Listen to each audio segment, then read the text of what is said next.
Le JT des nouvelles techno sur TV5 Monde. Au menu aujourd'hui, les plus belles innovations du festival Futur en scène.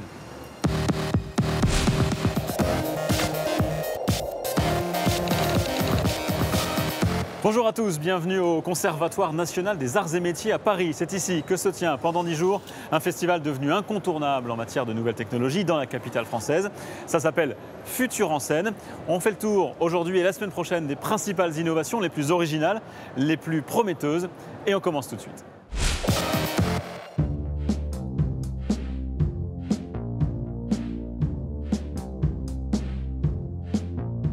Un design ovale, 60 cm de haut et de petits trous pour se déplacer. Kicker ressemble comme deux gouttes d'eau au célèbre R2D2, une sorte d'œuf géant mais minimaliste créé par un ancien chef de produit chez Google.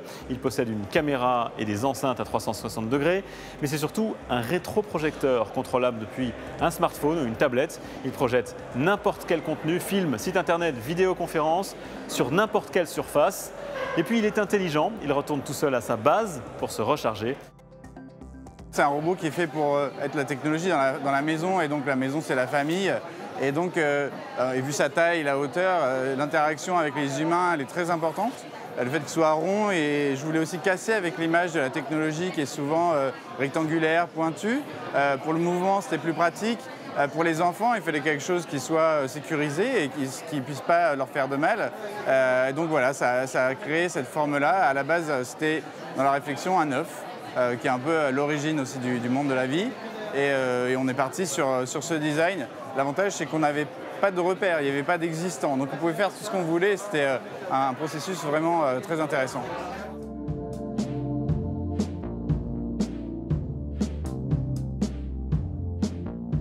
Et si les piles devenaient immortelles? Voici Pilo. C'est peut-être la solution qu'a trouvée une start-up française.